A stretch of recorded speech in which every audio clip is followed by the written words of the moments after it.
नमस्कार, आप देख रहे हैं दैनिक साथी हरियाणा।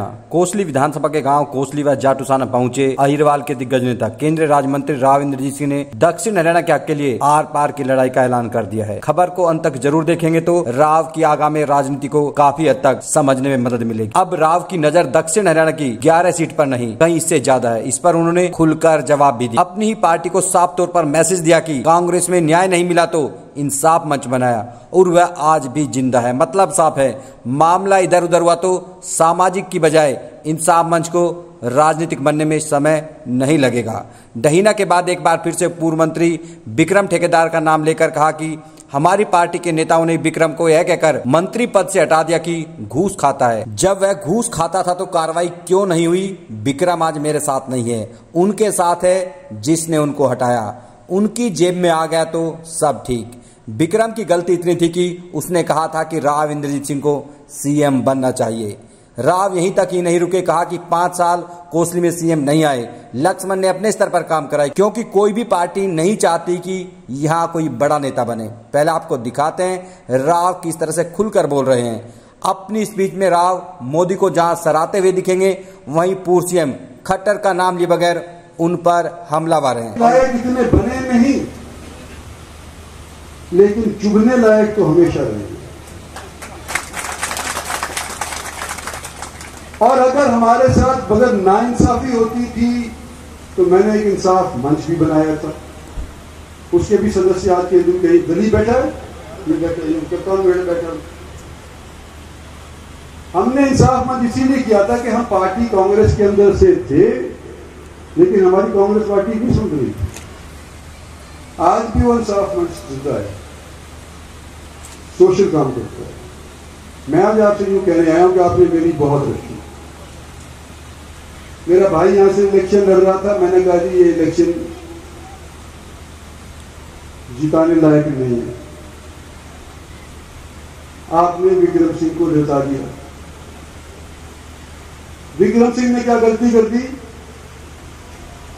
कि इंद्रजीत सिंह के तरफ जाकर के यूं कहा कि इंद्रजीत सिंह को तो हम चीफ मिनिस्टर बनाना चाहते हैं।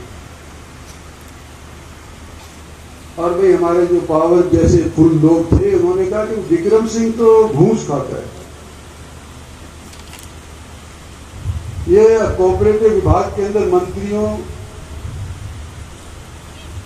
या ऑफिसर के मार्फत घूस देता है, इसको हटाना पड़ेगा। तो हटा दिया। लेकिन अगर घूस खाता था तो उसके खिलाफ कार्रवाई क्यों नहीं हुई आज तक? आज विक्रम सिंह मेरे साथ नहीं है, आज विक्रम सिंह किसी और के साथ है जिसने उनको हटाया था। भाई अगर गलती करे था तो उसके ऊपर फिर तुमने मुकदमा क्यों नहीं चलाया? हटते ही तो बढ़िया आ गया, तुम्हारी जेब के अंदर आ गया तो बढ़िया बन गया। और जब तक इंद्रजीत सिंह था, जब तक घूस खाने वाला था। आज मैं यूं कहता हूं कि हमारे एमएलए हम बनाते, आगे भी बनाएंगे, क्योंकि आपके पास आज के दिन तो कम से कम ये अख्तियार है बनाने का, हराने का। लेकिन कम से कम ऐसा तो बनाइए तो वो हमारे बात को सिरे चढ़ाने के लिए सक्षम हो।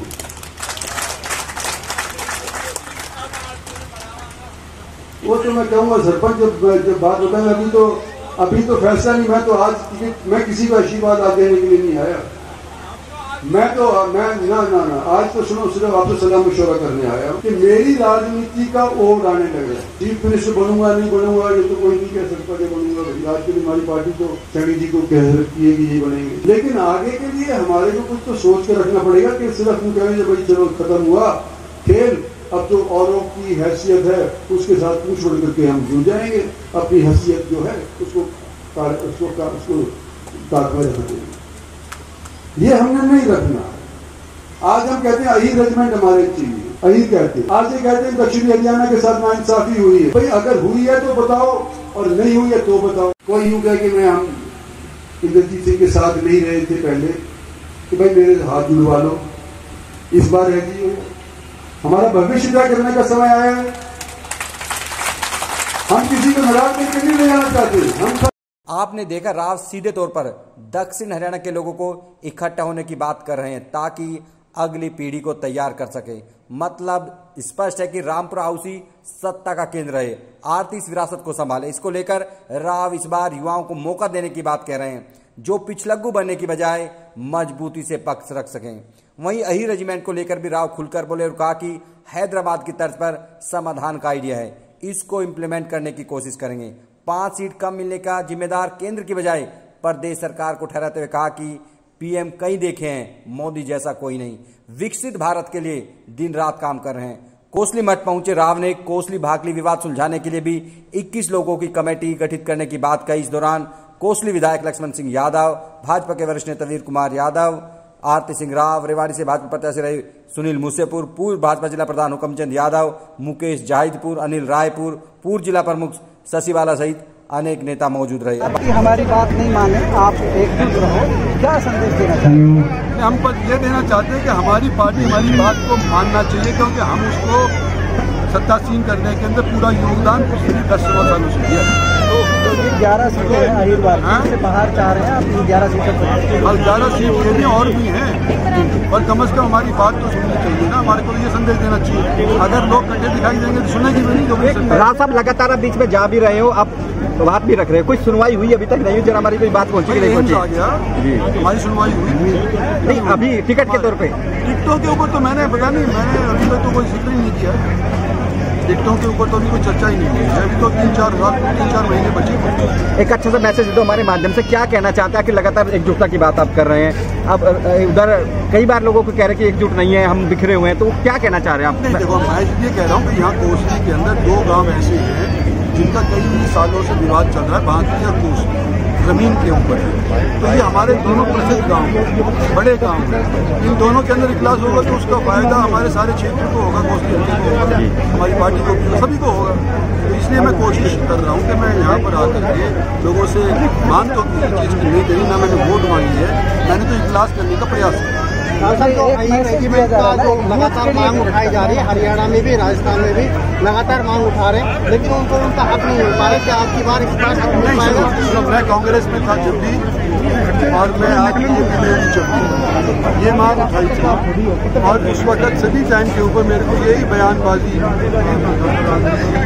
ये भारत सरकार ने जब से आज़ादी मिली है नई कोई रेजिमेंट किसी बिरादरी के नाम के ऊपर नहीं रखी जाएगी, ये पॉलिसी डिसीजन होता है। दूसरी चीज़ अभी आपने कहा, तो उसको हमने अब समझते हुए कोई रास्ता वाया मीडिया निकालने की कोशिश करी है, वो अभी मेरे दिमाग के अंदर है। कुछ लोगों ने मुझे सुझाव दिया है, वो हैदराबाद से जुड़ा हुआ मामला है, तो उस टाइम के ऊपर कुछ टुकड़ी हुआ करती थी शहीदों की हैदराबाद इंडिपेंडेंट स्टेट के अंदर, उसका भी प्रस्ताव हम आगे चलाने की कोशिश करेंगे।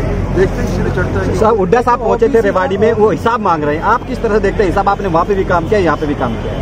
भाई देखो, मैंने तो दोनों टाइम जगह पे काम किया है। ओबीसी से जोड़कर बोल दीजिए। जी हाँ, ओबीसी की भी डिमांड कर रहे हो। वो 10 लाख आय सीमा कह रहे हैं, आप कह रहे हैं कि मनोहर सरकार के समय कुछ हुआ नहीं था, और अब जाकर सीधा सहयोग किया, सारे देश ने सहयोग किया, लेकिन हमारे यहाँ जो पिछले बार के अंदर सहयोग था उससे कम रहा, क्योंकि हमारे पास केवल 5 सीट है।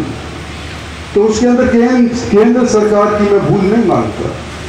केंद्र सरकार के अंदर आज के दिन जितना प्रयास आज के दिन नरेंद्र भाई मोदी करते हैं कि भी देश उन्नत हो, 47 तक विकसित हो, शायद कोई भी प्रधानमंत्री इतना काम नहीं किया। मैंने 2 प्रधानमंत्री के साथ तो देखा है, 2-3 प्रधानमंत्री के साथ मेरे पिताजी को मैंने काम करते हुए देखा है। ऐसे पहले कभी नहीं देखा कि इतना समय कोई प्रधानमंत्री कोई विषय के अंदर समय देता हो। हमने भारत की सरकार बना दी, 5 साल का ही नहीं है।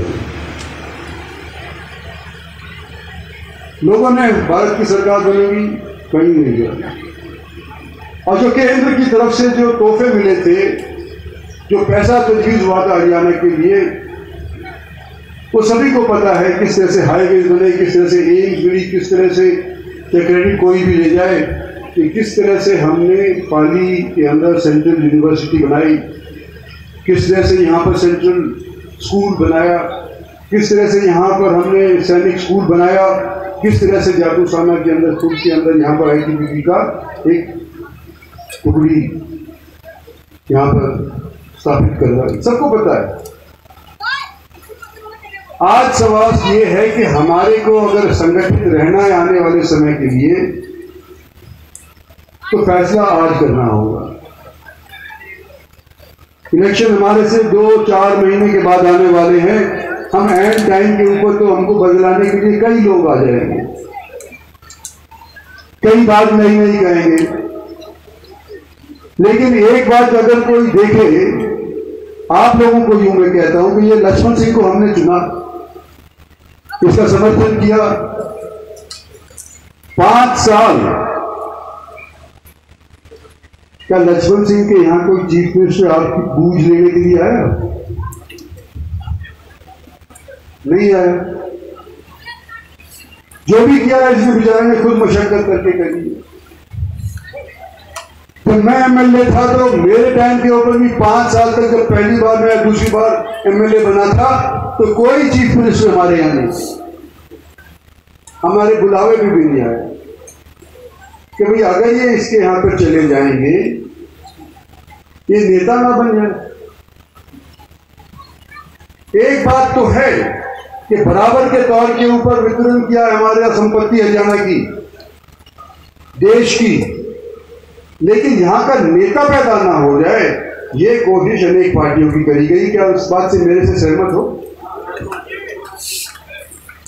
और जो बन जाता है उसकी टांग खींचने के लिए अनेक लोगों को जुटा देते हैं कि भाई ये ऊपर चढ़ रहा है, इसको नीचे करो। और भगवान की कृपा से और आप लोगों के सहयोग से आज के दिन मैं जहां पर हूं वो आप लोगों की वजह से, क्योंकि मैंने शुरुआत आपके यहां से की। लेकिन समय बीत गया, हर एक आदमी की जिंदगी बीत जाती है, राजनीतिक जिंदगी होती है, चंद दिनों की हार जीत भी होती रहती है। आने वाले समय के अंदर हमारे को ऐसे नेता रखने पड़ेंगे, क्योंकि आज के दिन लोग पहले तो खेती बाड़ी के ऊपर जो निर्भर था उसी से वो संतुष्ट था। जब अपनी फसल लहराती हुई दिखाई देती थी तो किसी को गिरता थोड़ी था, सिर्फ पटवारी को गिरता होगा, तहसीलदार को गिरता होगा, बाकी नेताओं को तो कोई भी नहीं गिरता। आज के दिन लोगों की धरती कम हो गई है, काम यहाँ पर घर के अंदर कम हो गया है, गुर्बत का सामना करना पड़ा है, बच्चे 4-4 हो गए, नौकरी लगवाने की कोशिश करते हैं। नौकरी भी हमारे को जिस तरह से मिला करती थी वो भी सोनी मिलती है। जब हमारे प्रोफेसर आजकल नहीं है, कल वहां पर था प्रोफेसर हंस, एसएस बोर्ड का मैंने सदस्य बनवाया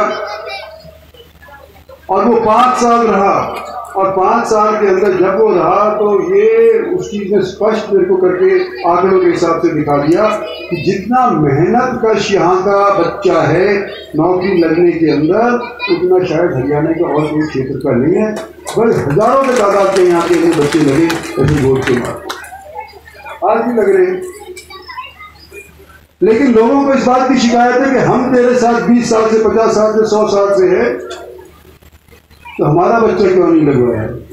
अभी भी मेरे को उठाने मिलते हैं कि तेरे को बार बार हमने बनाया है, मेरा बाप तेरा साथी था, मेरा दादा तेरा साथी था, नहीं कर पाते।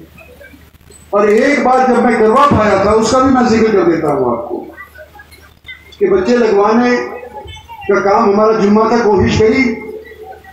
और जब मैं दूसरी बार वजारत में था हरियाणा के अंदर 1982 से लेकर 87 तक, तो मेरे पास फॉरेस्ट का महकमा था। भजन लाल जी हमारे चीफ मिनिस्टर हुआ करते थे, उन्होंने एक बोर्ड गठित कर दिया कि ये बोर्ड फैसला करेगा पेड़ कितने कहां पर लगेंगे वगैरह वगैरह। तो एक चीज भूल गए कि उनको ये अख्तियार नहीं दिया कि फॉरेस्ट के अंदर जो वैकेंसीज है वो कौन लगाएगा। और उनके पता होने से पहले ही मैंने 200 बालक अपने इस जाटूखाना क्षेत्र के फॉरेस्ट के अंदर लगवा दिए।